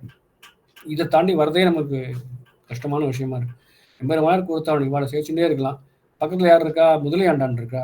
பக்கத்துல யாருக்கா? அருளாள பெருமாள் எம்பெருமானார் இருக்கா. இந்த மாதிரி ஒரு கட்டம். இதுல நிறைய பேர் டெய்லி வந்து ஆசிரியக்கிறார் எம்பெருமானார். அப்ப என்ன பண்றா, ஒரு காலத்துல இதை அறிந்த அனந்தாழ்வான் ஒரு சுவாமி, அனந்தாழ்வான், எச்சான் அப்படின்னு ஒரு சுவாமி, தொண்டனூர் நம்பி, மருதூர் நம்பி, இந்த 4 சுவாமிகள், இந்த 4 பேர் முதலியவர்கள் உடையவருக்கு சிஷ்யர்கள் ஆக வேண்டும் என்று வந்தார். எம்பெருமானார்கிட்ட நம்ம ஆசிரியனம் பண்ணணும் அப்படின்னு வரா. இந்த 4 பேர் யாரது? அனந்தாழ்வான், எச்சான், தொண்டனூர் நம்பி, மருதூர் நம்பி முதலியவர்கள் உடையவருக்கு சிஷ்யர்கள் ஆக வேண்டும் என்று வந்தார்கள். அவர்கள் சுவாமி எம்பெருமானார் அருளாள பெருமாள் எம்பெருமானாருக்கு சிஷ்யர்கள் ஆக்கினார். எம்பெருமான் என்ன பண்ணார்? வெயிட் பண்ணுங்க, நீங்க வந்து என்னோட சிஷ்யன் இருக்கான் அருளாள பெருமாள் எம்பெருமானார், அவன்கிட்ட நீங்க ஆசிரியுங்கோ அப்படிங்கிறார். என்ன சொல்றார்? அவர்களை சுவாமி எம்பெருமானார் அருளாள பெருமாள் எம்பெருமானாருக்கு சிஷ்யர்கள் ஆக்கினார். அப்போது அருளாள பெருமாள் எம்பெருமானார் பயம் வந்துடுது அருளாள பெருமாள் எம்பெருமானாருக்கு. ஏன் அப்படின்னா, தம்மை அடைந்த அவர்களை குறித்து குருவியின் கழுத்திலே பனங்காயை காட்டினார் போல் உடையவர் செய்தார். எனக்கு ஆச்சாரிய ஸ்தானம் தகாது, நான் உடையவருக்கு அவயவம் போதே, அதனால் நீங்கள் என்னை உங்களுக்கு ஆச்சாரனாக நினைத்திராமல் எம்பெருமானாரையே ஆசிரியமாக கொண்டு எம்பெருமானார் திருவடிகள் தஞ்சம் என்று இருங்கோள் என்று அப்படின்னார். ஆக்சுவல் பஞ்சசம்ஸ்காரம் பண்ணி வைக்கிறார். ஆனாலும் சொல்றார், உடையவர் சொல்லிட்டார், அதனால நான் பண்ணிட்டேன். ஆனாலும் கூட எனக்கு இந்த ஆச்சாரியெல்லாம் தகாது, நீங்க எம்பெருமானார் திருவடியே தஞ்சம்னு இருங்கோ அப்படின்னு இவர் சாதிக்கிறார். யாரு? அருளாள பெருமாள் எம்பெருமானார். இதுல இருந்து இன்னொரு அர்த்தம் என்ன சொல்றதுன்னா, ஒரு ஆச்சாரியன் அவருடைய உண்மையான இது என்னன்னா, தன்னை ஆச்சாரியன் நினைச்சிக்கவே கூடாது. ஸ்ரீவச்சன போஷத்துல சாதிக்கிறார். ஒரு ஆச்சாரியன், ஒரு சிஷ்யன், 2 பேர் இருக்கா. சிஷ்யனுக்கு பஞ்சசம்ஸ்காரம் பண்ணி வைக்கிறார் ஆச்சாரியன். அப்ப அந்த ஆச்சாரியனுக்கு ஒரு எண்ணம் வரக்கூடாது. அப்படிங்கிற என்ன எண்ணம்? இவன் என்னோட சிஷ்யன் அப்படின்னு வரக்கூடாதான். அப்ப எப்படி நினைக்கணும்னா, இந்த ஆச்சாரியனுக்கு என்ன கரெக்டான எண்ணம் வரும்னா, இந்த சிஷ்யன் என்னுடைய ஆச்சாரியனுக்கு சிஷ்யன், நான் வந்து ஜஸ்ட் ஒரு மீடியேட்டர் ரோல் மாதிரி தான் அப்படின்ற ஒரு புத்தி இருக்கணுமா ஆச்சாரியனுக்கு. அதே மாதிரி அந்த அர்த்தத்தை இங்க காட்டுறாரு. உடையவர் சொல்லிட்டார், அதனால நான் பஞ்சசம்ஸ்காரம் பண்ணி வச்சுட்டேன், ஆனாலும் கூட நீங்க எல்லாம் எம்பெருமானார் திருவடியே தஞ்சம் இருங்கோ அப்படின்னு அருளாள பெருமாள் எம்பெருமானார் காட்டி கொடுக்கிறார்.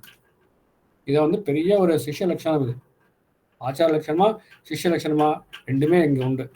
ஆச்சாரன் எப்படி இருக்கணும் காமிச்சு கொடுக்கிறார், அதே ரீதியில சிஷ்யனும் எப்படி இருக்கான்னு காமிச்சு கொடுக்கிறார். ஆச்சாரியன் சொல்றதை தட்டவே இல்லை, பண்ணிட்டார், பஞ்சசம்ஸ்காரம் பண்ணிட்டார். அதுக்கப்புறம் என்ன சொல்றார்? பண்ணிட்டேன், ஆனாலும் கூட நீங்க எம்பெருமானார் திருவடியிலே சரணம்னு இருங்கோ அப்படின்னு சொல்லி கொடுக்குறார். இதுக்கப்புறம் என்ன ஆகுது? ஒரு சமயம் எம்பெருமானாரை சேவிக்கணும், எம்பெருமானார் மடத்துக்கு போகணும் அப்படின்ட்டு சில பேர் வரலாம் ஸ்ரீரங்கத்துக்கு. அப்போ கேட்குறார், இந்த எம்பெருமானார் மடம் எங்க இருக்கு அப்படின்னு இந்த ஸ்ரீரங்கத்தில் இருக்கவாள்கிட்ட கேட்குறா. அவன் சொல்றார், எந்த எம்பெருமானார் மடத்தை நீங்க சொல்றீர்கள்? இது எந்த எம்பெருமானார் மடமா? ஒரே ஒரு எம்பெருமானார் தானே இருக்கார், அது என்ன எந்த எம்பெருமானார் அப்படின்னு நீங்க கேட்குறீங்க? உங்க கொஸ்டினே எனக்கு புரியலையே அப்படிங்கிறா அந்த வெளியூர்லேருந்து வந்தவா. இல்லை இங்க 2 எம்பெருமானார் இருக்கா. அப்படியா? யார் அதுன்னா, ஒருத்தர் உடையவர் பாஷ்யக்காரர் ராமானுஜர் எம்பெருமானார், அவர் தான் எம்பெருமானார். ஆமா, அவர் தான் தெரியுமே, அவர் தான் நாங்கள் செய்து வந்திருக்கோம். அது யார் இன்னொரு எம்பெருமானார் அப்படின்னா, அவருடைய சிஷ்யர் யஜ்யமூர்த்தின்னு இருந்தார், அவருக்கு தாசிரமம் அருளாள பெருமாள் எம்பெருமானார் அப்படின்னு இருக்கு. அவருக்கு இங்க ஒரு மடம் இருக்கு, அந்த மடத்தை தான் நீங்க கேட்குறீங்களோ அப்படின்னு எங்களுக்கு டவுட் வந்தது, அதனால தான் நாங்கள் கேட்டிருந்தோம், எந்த எம்பெருமான மடத்தை நீங்க கேட்குறீங்க அப்படின்ட்டு. ஓ அப்படி இருக்கா அப்படின்ட்டு, இல்லை நாங்கள் வந்து இந்த சுவாமி ராமானுஜன் சொல்லப்படுற அந்த எம்பெருமானார் மடத்தை தான் செவிக்கு வந்தோம் அப்படின்னு அவர் சொல்றாளாம். இந்த சம்வாதத்தை அருளாள பெருமாள் எம்பெருமானார் பக்கமா கேட்கிறார், கேட்க நேரிடுறது, அவர் காதுல வந்து விடுறது. அதை கேட்டு அப்படியே மனசு வந்து உடைஞ்சு போயிட்டார். எம்பெருமானார் இருக்கக்கூடிய காலத்துல இன்னொரு அவருக்கு நிகரா இன்னொரு மடம் இருக்கு, அவருடைய பேர்லயே இன்னொரு மடம் இருக்குன்னு சொல்றது அவருக்கு தாங்கிக்கவே முடியல. நேரா போய் ஒரு கடப்பாறை கூடாலையும் எடுத்து அப்படியே அந்த மடத்தை இடிச்சு போட்டார், அவருடைய மடத்தை. இது இருக்கிறதுனால அந்த கேள்வி வருது. இனிமே ஒரே மடம் தான், இனிமே எம்பெருமானார் திருவடியை தரணும்னு அவருடைய மடத்திலே இருக்க போறேன் அப்படின்னு இருந்தாருன்னு சரித்திரத்தை சொல்றார். வாழ்த்து நாமத்திலே இது வருது. என்ன வருது? தேசுபொலி மடந்தன்னை சிதத்திட்டான் வாழியே. தேஜஸ் பொலிகின்ற மடந்தன்னை சிதத்திட்டான் வாழியே. சிதத்து அப்படி புகட்டான் யாரு? அருளாளர் பெருமாள் எம்பெருமான். அவர் வாழியே அப்படின்னு பார்க்குறோம். இது அவருடைய வாழ்த்து நாமத்து வர விஷயம். இதுக்கப்புறமா ஒரே ஒரு விஷயம் இருக்கு. என்னன்னா, அவர் நம்மளுக்காக 2 அற்புதமான கிரந்தங்கள் கொடுத்துருக்காரு. அதில் என்ன விசேஷம் அப்படின்னா, தமிழ்ல பாசுரங்கள் மூலமா வந்த கிரந்தம் இதுதான் முதல் கிரந்தம். ஆச்சாரியர்களுடைய இதுல ஆழ்வார்கள் விட்டுருங்க. தமிழ்ல சம்ஸ்கிருதம் இல்லாம நல்ல தமிழ்ல செந்தமிழ்ல பாசுர ரூபமா ஏற்பட்ட முதல் கிரந்தம் இந்த கிரந்தம் தான். ஞானசாரம் பிரமேயசாரம் அப்படின்னு அந்த கிரந்தம். இந்த கிரந்தத்துல என்ன சொல்லியிருக்காரு அப்படின்னா, எந்த ஒரு மங்களாசாசனம், இந்த எம்பெருமான் பத்தி மங்களாசாசனமும் கிடையாது. எல்லாம் ஆச்சாரியான் திருவிழியை சரணம் இருங்கோ. அதான் இங்க சொல்ற விஷயம். எல்லாம் ஆச்சாரியன் தான். அந்த சரமோபாயம்னு சொல்றோம் இல்லையா, ஆச்சாரிய அபிமானம் உத்தாரகம் அப்படின்னு காட்டக்கூடிய விஷயத்த அதை அப்படியே எசன்ஸா ஆக்கி இந்த 2 கிரந்தத்துல கொடுத்துருக்காரு. ஞானசாரம் அப்படின்றது 40 பாசுரங்களோடு கூடியது. அதுக்கப்புறமா பிரமேயசாரம்ன்றது 10 பாசுரங்களோடு கூடியது. ஞானசாரம்னா ஞானம் அப்படின்னா நாலேஜ். எதை பற்றின நாலேஜ்? கம்ப்யூட்டர் எப்படி வேலை பார்க்கறது அதை பற்றி ஒரு நாலேஜ், அது ஒரு ஞானம். அதுக்கப்புறமா அந்த ஃபோன் எப்படி வேலை பார்க்கறது, அது ஒரு ஞானம். அதெல்லாம் அசாரமான ஞானம், சாரமே இல்லை. எதை பற்றி நீ தெரிஞ்சுட்டேன்னா எல்லாத பற்றி தெரிஞ்சுட்டுதான் ஆகுமோ அதான் ஞானம். அப்படின்னா என்னது? அது விஷயம், பெருமாள் பற்றிய விஷயம். என்ன சொல்லணும்னா, பெருமாளுடைய அடியார்கள் பற்றிய விஷயம். அதான் அங்கே ஸ்தாபிக்க போறார் இந்த ஞானசாரம் அப்படின்ற கிரந்தத்துல. கடைசியில் என்ன சொல்றார்? தேனாறு கமல திருமாமகள் குழுனன் தானே குருவாகி தன் அருளால் மகிழ்கா இன்னலத்தை தோன்றுவதால் யாருக்கும் அவன் தாளினையை உண்ணுவதே சால உறும். இந்த ஆச்சாரியன்றவர் வேற யாரும் இல்லை, சாட்சாத் பெருமாள் தான். பெருமாள் நிறைய அவதாரம் பண்ணியிருக்கான். ராமனாகவும் கண்ணனாகவும் நரசிம்மனாகவும் கல்கியாக எல்லாம் பண்ணியாச்சு. அவன் நம்மளுக்கு தெரிஞ்ச 10 அவதாரம் இது. இதை தாண்டி டெய்லி ஒரு நாளும் ஒருத்தருக்காக எண்ணிறந்த அவதாரம் நம்மளுக்கு கண்ணுக்கே தெரியாது. ஆட்டோ போயிட்டே இருப்போம், ஆட்டோ டக்குன்னு ஒரு செகண்ட்ல அப்படியே கட்டாகி அப்படி போவான். நம்ம இதெல்லாம் இடிச்சிருப்பான். அந்த மாதிரிலாம் பார்க்குறோம். அது யாரு பண்ணா? அது எம்பெருமானுடைய அவதாரம் தான். நம்ம கண்ணுக்கு தெரியாத அவதாரங்கள். கண்ணுக்கு தெரிஞ்ச அவதாரங்களே திடீர்னு நமக்கு காசு நிறையா தேவைப்படும்.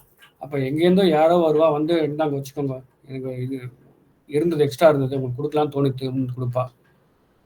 அதுக்கப்புறம் அவளை பார்த்துருக்கவே மாட்டோம், எங்கேருந்தோ வருவா. அது மாதிரி அதிசயங்களும் நடக்கும். இதெல்லாம் பெருமாளுடைய அவதாரங்கள் தான். இதெல்லாம் தாண்டி நம்மளுக்கு கண்ணுக்கு முன்னாடி இருக்கக்கூடிய ஒரு அவதாரம் இருக்கு, எம்பெருமானுடைய அவதாரம். நம்ம கேட்டா அந்த அர்ச்சாமூர்த்தி மாதிரி பேசாம இருக்காது அந்த அவதாரம், திருப்பி பேசும்.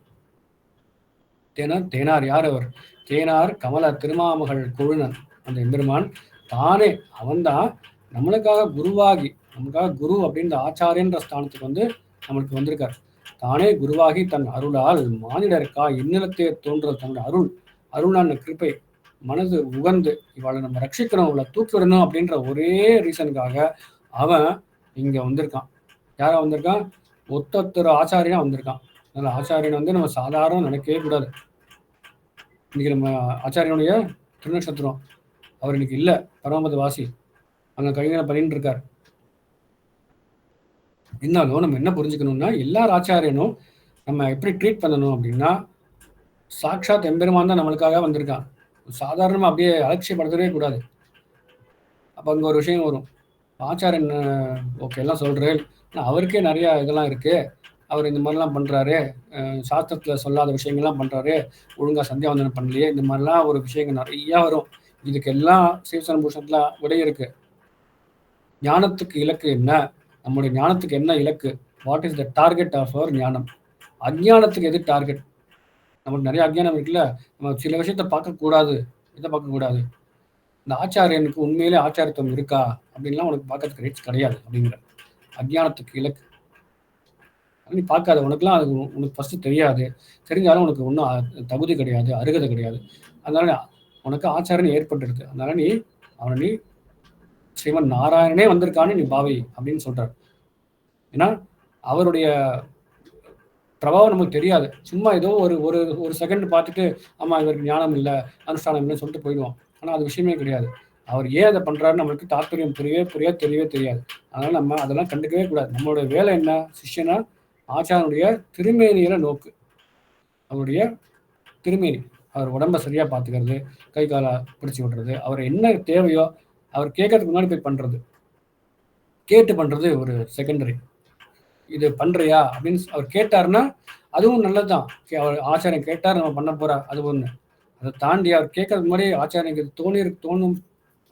தோணும் போல இருக்கு அப்படின்னு நம்மளுக்கு தோணி அதை நம்ம பண்ணிட்டோம் அப்படின்னா ஆச்சாரியனுடைய பிரீத்தி அது அலாதி. அது வந்து வேற லெவல். அதுதான் அது சிஷ்யனுக்கு ஆச்சாரியனுக்கு அந்த ஒரு இது கனெக்ட் இருக்கணும்.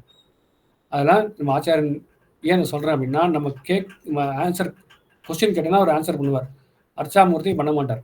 அதனால அர்ச்சாவதாரம் தான் எழுதி எல்லாம் சொல்றார். வியூகா அந்தர்காமியை தாண்டி அர்ச்சாவதாரம் தான் எழுது. ஓகே, ஒத்துக்கிறோம், அக்செப்டட். ஆனா அதை தாண்டிலும் ஒரு கிரேட்டஸ்ட் ஒன்று இருக்கு. என்ன? அர்ச்சாவதாரம் பேசவே பேசாது. எந்த ஒரு அர்ச்சாவதார மூர்த்தியும் எல்லாருக்கிட்டையும் பேச மாட்டா. ஒரு திருவிளக்கு பிச்சன் கிட்ட பேசுவார், ஒரு தொண்டைமான் சக்கரவர்த்தி கிட்ட பேசுவார், ஒரு ஐயைகள் அப்பா கிட்ட பேசுவார், இல்லைன்னா திருக்கட்சி நம்பிகள் கிட்ட பேசுவார். அந்த மாதிரிலாம் இருக்கார். ஆனா எல்லா சாமானிய மக்களுக்கு யார்ட்டையும் பேசுறது கிடையாது அர்ச்சாமூர்த்தி. ஆனா ஒரு அர்ச்சாமூர்த்தி வந்து பேசுவோம். யார் அது?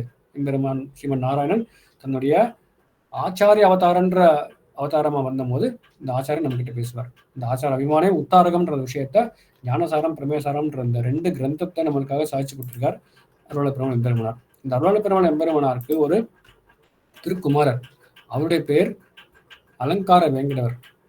இந்த அருளாள பெருமாள் எம்பெருமானார் முதல்ல அவர் 74 சிம்மாசனாதிபதியில் அவரும் ஒருத்தர், அலங்கார வேங்கடவர் அவரும் ஒருத்தர். இந்த அலங்கார வேங்கடவர் யார் அப்படின்னா, ஃபர்ஸ்ட் ரிலேஷன் நம்ம பார்த்தது அருளாள பெருமாள் எம்பெருமானாருடைய திருக்குமாரர். இந்த அலங்கார வேங்கடவர் யாரை கல்யாணம் பண்ணிட்டு இருக்காரு அப்படின்னா, பெரிய திருவரை நம்பி இருக்கார் இல்லையா, அவருடைய குமாரத்தி, அவரை கல்யாணம் பண்ணிட்டு இருக்கார் அலங்கார வேங்கடவர். இந்த அலங்கார வேங்கடவரும் இந்த பெரிய திருமலை நம்பியுடைய திருக்குமாரத்தி, அவர் 2 பேருக்கு பிறந்தவர் தான் தாத்தாச்சாரியர்னு சொல்லப்படுற இந்த ஆச்சாரியர். அப்போ அருளாள பெருமாள் எம்பெருமானார் ஒரு விசித்திரமான ஒரு இன்ட்ரெஸ்டிங் ரிலேஷன் பாருங்க. எம்பெருமானார் நடுநிலையா இருக்கார். எம்பெருமானார் ராமானுஜர், எம்பெருமானார சிஷ்யர் அருளாள பெருமாள் எம்பெருமானார். இந்த சைடு வச்சுக்கோங்க.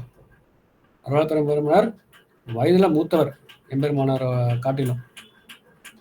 இந்த சைடு என்ன இருக்காருன்னா, எம்பெருமானாருடைய ஆச்சாரியர் பெரிய திருமலை நம்பி, அவர் ஆச்சாரிய ஸ்தானமும் உண்டு, மாத்துறரும் கூட, மாமா. அந்த பெரிய திருமலை நம்பியும் அருளாள பெருமாள் எம்பெருமானாரும் சம்பந்திகள். ஏன் அப்படின்னா, அருளாள பெருமாள் எம்பெருமானுடைய பையன் திருக்குமாரர் அலங்கார வேண்டவர், அவர் மனம் புரிந்தது பெரிய திருமலை நம்பியுடைய குமாரத்தி. அவர் 2 பேருக்கும் சேர்ந்து அவருடைய அந்த தம்பதிக்கு பிறந்த குழந்தை தான் தாத்தாச்சாரியர் அப்படின்னு பார்க்குறோம். அந்த குரு பரம்பரை சொல்லும் போது எப்படி சொல்லுவோம், அருளாள பெருமாள் எம்பெருமானார், அப்புறமா அலங்கார வேங்கடவர், அப்புறம் தாத்தாச்சார சுவாமி, அப்புறம் குமார தாத்தாச்சார சுவாமி அப்படின்னு வந்துட்டே இருக்கு. அதுல 10ஆவதா வந்த சுவாமியோட பேர் திருமலாச்சாரிய சுவாமின்னு பேர். திருமலாச்சாரிய சுவாமி தான் சுவாமி மணவாள மாமனுடைய திருவடிகளை ஆசிரியச்சவர் அப்படின்னு நம்ம சரித்திரம் கிடைக்கிறது. அந்த திருவம்சத்துல வந்த 10ஆவது வந்து திருமலாச்சாரிய சுவாமி பார்த்தோமா, அதே மாதிரி 32வது சுவாமி தான் ஸ்ரீனிவாசாரிய சுவாமி, ஸ்ரீவுவே திருமலை வெஞ்சிமூர் ஸ்ரீனிவாசாச்சாரிய சுவாமி. அந்த சுவாமிக்கு 3 திருக்குமாரர்கள். முதல் திருக்குமாரர் ஸ்ரீவுவே சம்பத் சுவாமி, 2வது திருக்குமாரர் ஸ்ரீவுவே சுந்தராஜ சுவாமி, 3ஆவதாக ஸ்ரீவுவே வெங்கடாச்சாரிய சுவாமி, திருமலை வெஞ்சிமூர் வெங்கடாச்சாரிய சுவாமி பரமதவாசி. அதுதான் 33வது இருக்கக்கூடிய சுவாமிகள். இந்த அருளாள பெருமாள் எம்பெருமானாருடைய தனியன்கள் அதை பத்தி பார்த்தோம் அப்படின்னா, தனியன்கள் சில பேர் வந்து அவருக்கு சமர்ப்பிச்சிருக்கா. அதை பார்த்துட்டு அவருடைய வாய் திருநாமத்தை அனுசந்தானம் பண்ணிட்டு இந்த உபன்யாசம் முடிச்சுக்கலாம். இந்த தனியன் எப்படி ஆரம்பிக்கிறது அப்படின்னா, முதல்ல ஆரம்பிச்சோம் இல்லையா, ராமானுஜ பதாம்போஜ அப்படின்னு. இந்த தனியனை கொடுத்தவர் அனந்தாழ்வான். அனந்தாழ்வான் லோக பிரசித்தம் இல்லையா. அனந்தாழ்வான் சுவாமி வந்து ராமானுஜ பதாம்போத சம்ஸ்கிருதம் குணவாரிக்கும் தயாபால முனிம் வந்தே வேதாந்த பரிநிஷ்டிதம் இந்த தனியை கொடுத்தார். அதுக்கப்புறம் எச்சான் 4 பேர் வந்தாலும் சொன்னோம் இல்லையா. அந்த எச்சான் அவர் சொல்றார், தயாபால தேவாய ஞானசார பிரதாயினே பிரமே சாரம் து ததே நமோஸ்து பிரேமசாலினே அப்படின்ற தனினா இவர் கொடுக்குறார். ரொம்ப தொண்டனூர் நம்பி இவரும் வந்து வர்றார். தொண்டனூர் நம்பி யாரு? இதிராஜ தயாபாத்திரம் எதி பங்கி விபூஷணம் தயாபால முனிவந்தே தேசிகா கிரச்சரம் சதா அப்படின்னு சொல்லி. கடைசியா மருதூர் நம்பி என்ன கொடுக்குறார்? ராமானுஜர சத்சிஷ்யம் வேத சாஸ்திர சம்பதம் சதுர்த்தாசன சம்பன்னம் தேவராஜ முனிம் பஜே. தேவராஜ முனி அருளாபிரான் பெருமானார். அவர் சதுர்த்தாசிரம சம்பன்னம் சந்நியாச ஆசிரமத்தை ஸ்வீகாரம் பண்ணியிருக்கார். அதனால அவரை நான் வணங்குகிறேன். சதுர்த்தாசிரம சம்பன்னம் தேவராஜ முனிம் பஜே. இந்த 4 சுவாமிகள் யார்? முதல்ல அனந்தாழ்வான் சுவாமி, அப்புறம் எச்சான், அப்புறம் தொண்டனூர் நம்பி, கடைசியா மருதூர் நம்பி. இந்த 4 பேரும் அருளாள பெருமாள் எம்பெருமானார் கிட்ட ஆசிரியத்தவர்கள். அதனால ஒரு சிஷ்ய லட்சணமாக ஆச்சாரியருக்கு தனியன் சமர்ப்பிக்கணும். அந்த வேலையை தான் இப்போ 4 பேர் பண்ணியிருக்காங்க. அதை தாண்டி அருளாள பெருமாள் எம்பெருமானாருடைய திருக்குமாரர் அலங்கார வேங்கடவர் பார்த்தோம் இல்லையா, அவர் ஒரு தனி கொடுத்திருக்கார். கார்த்திகே பரணீஜாத்தம் நிதீந்திராஸ்ரயம் ஆசிரியே ஞானப்பிரமேய சாராபிகி வக்தாரம் பரதம் அப்படின்றது ஒரு தனி. கடைசியா அவருடைய சீர்பாட்டு என்னது? வாழ் எதிராச மாமுனிவன் மாதகவால் வாழும் அருளாள மாமுனிவன் வாழியவன் ஞானப்பிரமேய சாரமதை ஞானமுதில் தேனவுதாய் சேர்த்துடன் சீர் அப்படின்னு அவருடைய சீர். வாழ்த்து நாமத்தில் என்ன இருக்கு? அருளாள மாமுனிவன் அடியினுகள் வாழி அரையமர் சென் துரடையோடு அணியந்தி வாழி அருளாரும் அங்கோடு முக்கோதும் வாழி அணிமடங்கள் பொறி நூலோடு ஆகமது வாழி திருளாளி சங்கமுடு திருத்தோள்கள் வாழி திருக்கணினை நமது சேர்நுதலம் வாழி பொருளாறு நற்கரைகள் போல் நாமம் வாழி பொங்கவில் தூமாலப்பனை பொற்குஞ்சி வாழி திருவாழும் தென்னரங்கம் சிறக்க வந்தோன் வாழியே தென் அருளாளர் அன்பால் திருந்தினான் வாழியே தருவாழும் எதிராசன் தாள் அடைந்தோன் வாழியே தமிழ் ஞான பிரமேசாரம் தமர்குறைப்போன் வாழியே திருளாறு மதுரகவை நிலத்தெளிந்தோன் வாழியே தேசிபலி மடந்தனை சிரித்திட்டான் வாழியே அருளாள மாமுனியாம் ஆரியந்தாள் வாழியே அருள் கார்த்திகை பரணியோன் அனைத்தோழி வாழி என்று வாழ்த்தினான். கடைசியில நாள்பாட்டு பொங்கு புகழ் புவி எங்கு விருத்திட புண்ணியர் இன்புறு நாள் பூதல மீதுயிர் வேதிர் அன்பு பொருந்தி மகிழ்ந்திருநாள் செங்கம் அலத்துரு நான்முக நான்மறை தெளிவருள் உற்றினாள் சிற்ற துதிக்கும் அரங்கநகர்கிற சிந்தை உகந்திருநாள் திங்கள் உழைக்க நிகழ்த்திடு வன்புகழ் திசைதொரு மேவிய நாள் செந்தமிழ் மாமரை தந்தருள் யோகியர் சேர்ந்து மகிழ்ந்தாள்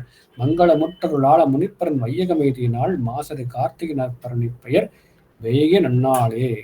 தொங்கல் பட்டமணி யாரைகள் பார்லுகோர் தாம் வாழ சட்டமிடும் பாடியத்தோன் தாழ்வாழும் சித்தருடன் அன்னவர்கள் தாம் போலும் அருளாள மாமுனியே இன்னொரு நூற்றாண்டிலும் அப்படின்றது அவர் தொங்கல்.